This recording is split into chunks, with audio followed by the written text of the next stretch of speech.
Hi everyone, so today in class we went over chapters 8 and 9. Chapter 8, if you look in your book and you look at the PowerPoints, there's a whole lot of information regarding like ratio and proportion, dimensional analysis. Those are things that we're going to go over in depth later on this semester. So for now, your chapter 8 homework, we're just going to do the same way that you've been doing your chapter 6 and 7 homework as far as conversions go. And if you have any questions over that, just let me know. Just know that if you're reviewing, again, the PowerPoints, your book, things like that, when it talks about ratio and proportion and dimensional analysis, you don't need to go into those because we're going to go much more into detail in a little while. So for chapter 9, this is additional conversions that we use in the healthcare setting, okay? So these are your learning objectives. Again, if you are interested in those, let me see if I can get the whole screen in there. So the first thing that we're going to do is convert between Celsius and Fahrenheit, okay? So we use conversions in temperature all the time in healthcare. Some facilities want the temperature in Celsius, some want it in Fahrenheit. Sometimes we have a measurement that's in one or the other. So it really just depends on where you work, but it's important to understand how to make those changes. Sorry, I'm still trying to adjust the screen. Okay, so to convert from Celsius to Fahrenheit, you're going to multiply by 1.8. Your book also says, in the PowerPoint right here, also says that you can convert, let's get to the right slide. You can multiply by 1.8 or by 9.5, but I think it's easier just to remember multiply by 1.8. And if you look at your cheat sheet, that formula is on the bottom for you as well. So really with your cheat sheet, all you need to understand is how to plug the information into the formula. So you're going to multiply by 1.8 and then you're going to add 32. So the example here is to convert 37.5 degrees Celsius to degrees Fahrenheit. So you're going to take 1.8 degrees, you're going to take your 1.8 times 37.5, and then you're going to add the 32, okay? So you get 67.5 plus your 32 to get 99.5 degrees Fahrenheit, okay? And then if you're going to go the other way, you do the opposite. So first you subtract 32 and then you divide by 1.8. Again, I would stick with the 1.8 versus 9/5 because the 9/5, the fraction can get confusing. So if we are taking 68 degrees Fahrenheit and we want to go to Celsius, we're going to take our 68 minus 32, find out what that is, and then divide it by 1.8, okay? So your 68 minus 32 equals 36, and then you're going to divide it by 1.8. Remember, try not to think about that 9/5. And then you're going to get 20 degrees Celsius. And we're going to do more examples of these too, okay? So just bear with me, take some notes on this, and remember the formula that's at the bottom of your cheat sheet. So here is an example. Okay, so you are taking care of Mr. Hain today. You receive a report that the night nurse says that he has a temperature of 39 degrees Celsius. And per the physician's order, you can administer either 325 milligrams. I'm just writing this all down so you guys can see my example. 325 milligrams if the temperature is 99 degrees Fahrenheit to 101 degrees Fahrenheit, or 650 milligrams if the temperature is greater than 101 degrees Fahrenheit. So we need to know which medication we're going to give. Okay, so we're going to shift down here to my whiteboard here. Okay, so again, bear with me while I'm shifting the camera. So we're going to start with our 39 degrees Celsius. Okay, so in order to figure out what we have in Fahrenheit, we take that 39 degrees and we multiply it by 1.8. Let me grab my calculator here and I will show you what that comes out to. So you take your 39 multiplied by 1.8 and you get 70.2, okay? And then from there we want to add 32. So 70.2 plus 32, and we get 102.2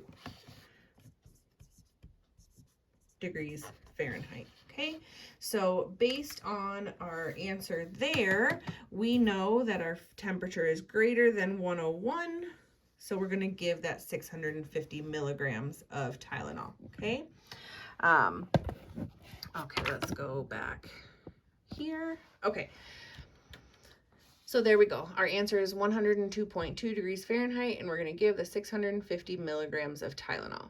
Okay. So other measurements that we are going to use are going to be our metric system for length. So for pupil size, baby's head circumference, even when our baby is really little, like a tiny, tiny baby, we might use it for their length or height.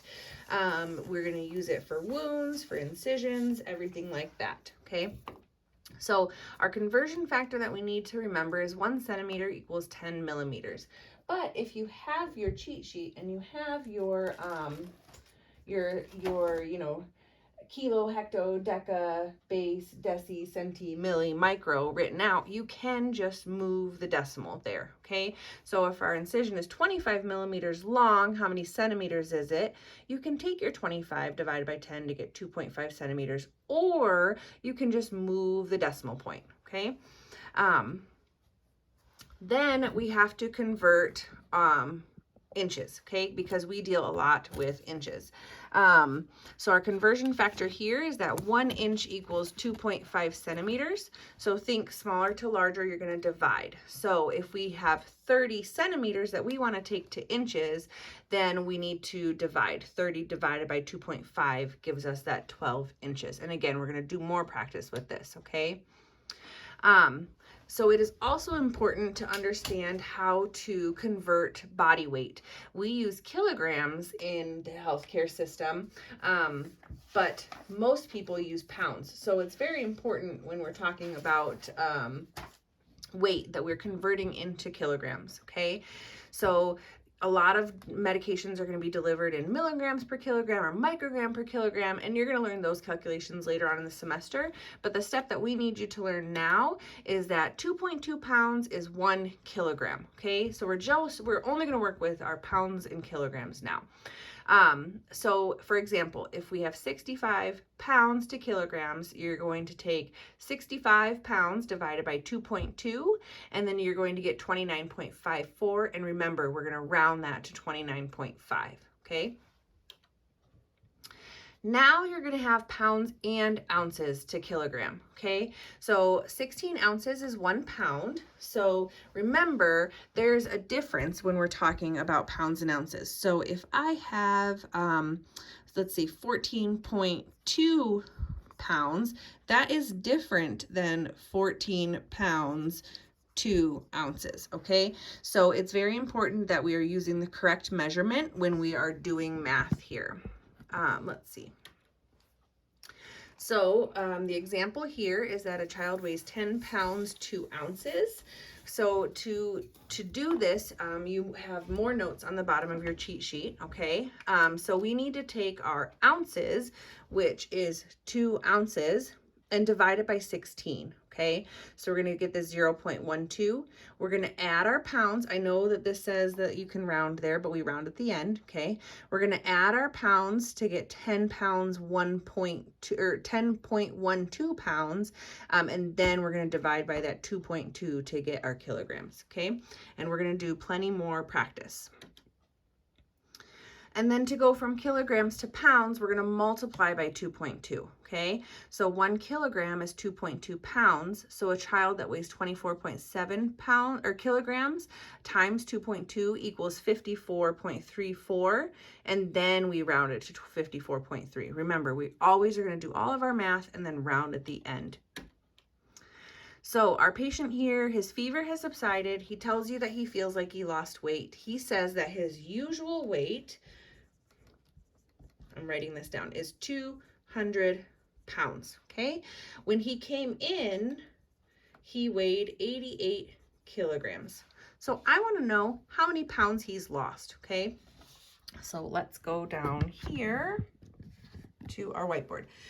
So to find that out, if our answer needs to be in pounds, we need to convert our kilograms to pounds, okay? You could technically convert your pounds to kilograms, do the math, and then convert it back to pounds. That's up to you if that's what you want to do, but let's just go with fewer steps. So if we have our 88 kilograms and we want to get to pounds, we are going to take our 88 kilograms, multiply it by 2.2, and we are going to get 193.6 pounds, okay? So you can see how I did that math there. So now that we are in pounds and pounds, we can figure out our weight loss. So we're going to take 200 and we're going to subtract the 193.6, and we are going to get 6.4 pounds lost. Okay, our weight loss is going to be 6.4 pounds. Okay, so let's go back up here, and there you go, 6.4 pounds. Okay, so the next topic is military time, okay? So military time goes off of a 24-hour clock. We use this to help prevent any errors by repetition of numbers. So in healthcare, even if you work in a clinic, we're talking about, working with people 24 hours a day, okay, 7 days a week. So if I say that this medication needs to be taken at 6 o'clock, do you know if I'm saying 6 o'clock a.m., 6 o'clock p.m.? No. So this helps prevent any errors, okay? So to do this, to convert regular or standard time to military time, you take out that colon, okay, and you take out the a.m. or p.m. And then midnight is going to be 0000 or 2400. Either way is fine. So just an example, 1 o'clock a.m. is 0100. Okay, it says now referred to as computer time, but I have never heard anyone say that.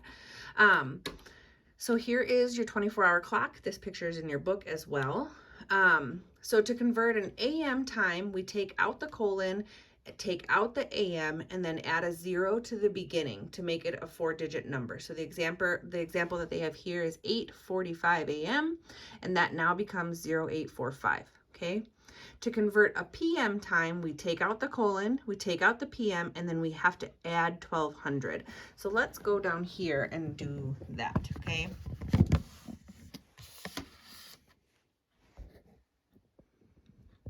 Okay, so the example that they gave is 7:50 p.m., okay? I'm going to take out the colon, take out the p.m., so that becomes 750, okay? And from there, I need to add 1200, okay? So if I add 750 and 1200, I get 1950, and that's the time, okay? 1950, that's your answer. Okay, and let's back up to the AM time as well, because I do want to make a note. We talked about in the PowerPoint, it says that you need to add that 0 at the beginning. So the example was 8:45 a.m. You take out the colon, you take out the AM, and you're left with 0845. Okay, because you have to add that 0. If you have something, a time like, say it was 10:45 a.m., we're going to take out the colon, we're going to take out the AM, but we don't need to add a 0 because we're already at 2 numbers there. Okay, so your answer is just going to be 10:45. Okay, and again, we're going to do some more practicing there. Okay, so let's go back up here. Okay. So to convert times between 0000 and 1200, again, we delete any 0 at the beginning, insert the colon, and add the AM. So if we're going backwards, we have 0845, and we're going to take out the 0 from the beginning. We're going to add that colon. We're going to put that AM back in, okay? And to convert any times between 1200 and 2400, we're going to subtract 1200, insert the colon, add the PM. So 1950, we are going to subtract 1200, add the colon and the PM, okay? So pause this, take a second and do these, and then restart, and I will show you how we're gonna solve, okay? As I drop my phone and make a mess of everything. Okay, let's go back here. Okay, so hopefully you have paused your video and you have restarted it after you have solved these problems. Okay, so number one, 40 degrees Celsius, 2 degrees Fahrenheit, okay? So we're gonna take that 40, we're gonna multiply it by 1.8, and that, and then we're going to add 32. Remember, when you're putting these steps into the calculator, you need to see what your calculator does. Some calculators, you have to do this step first before you add the 32, etc. So make sure that you're understanding how your calculator works, because it stinks to get something wrong only to find out that it was because you put it in the calculator wrong. So 40 times 1.8 gives us 72. Then we're going to add that 32. So plus 32, and we get 104 degrees Fahrenheit, okay? All right, so let's go on and do number two. 98.6 degrees Fahrenheit, 2 degrees Celsius, okay? So we're gonna take that 98.6, we're gonna subtract 32 first, okay? So 98.6 minus 32, and we get 66.6, okay? And then we are going to divide that by 1.8, and that gives us 37 degrees Celsius, okay?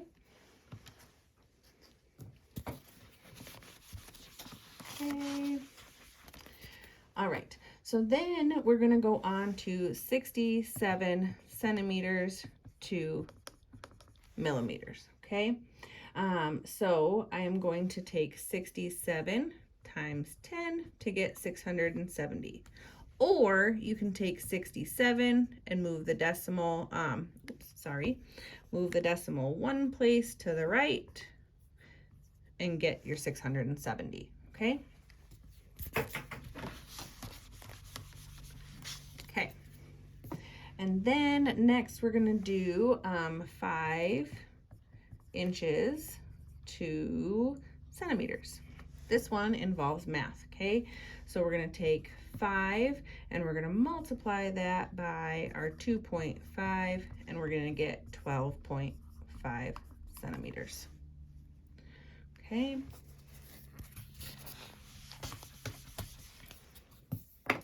And then the last one, we have 31 pounds, 7 ounces, 2 kilograms, okay? So I take my ounces, 7 divided by 16, and we're gonna get 0.4375. Leave it as that number, okay? I'm gonna add my 31, so that gives me 31.4375, okay? So 41.4375 pounds, okay? I'm gonna divide that by my 2.2, and I'm going to get a long number. It's actually 14.2897, and I'm gonna remember my principles of rounding and round to the nearest tenth. So 14.3 kilograms is the final answer, okay? All right, there's a few more things that we need to talk about in this section, okay? So let's go back up here. Let's see. So after a 3-day hospital stay, our same patient, Mr. Hain, is now tolerating food, liquids, all that, okay? So he has no pain, he has no fever, his labs are normal, and we're gonna give him some fluids before he leaves, okay? So we're gonna give a 1-liter bag of normal saline with 20 milliequivalents of potassium. Start at 0430, and it's going to take 8 hours to infuse. He's going to be discharged at 10 o'clock, and I want to know if the IV fluid will be complete by then, okay? So let's go back down here to our board. Okay, so there's a whole lot of information in this, and that's how a lot of your math problems are going to be. So it is really important to understand which information is important for this specific question, okay? So here, I don't care if it's a liter of saline. I don't care if there's 20 milliequivalents of potassium, okay? All that I care about is this information here, okay? So what I'm going to do is say I'm going to start at 4:30 in the morning, and I'm going to run it over 8 hours, and he's going to discharge at 10 o'clock, and I need to know if it's going to be done on time. So I'm going to take my 0430. Okay, I'm going to add 800 because it's 8 hours. Okay, and I'm going to get 1230. So if he's going to discharge at 10 and it's going to be done at 12:30, it is not done in time.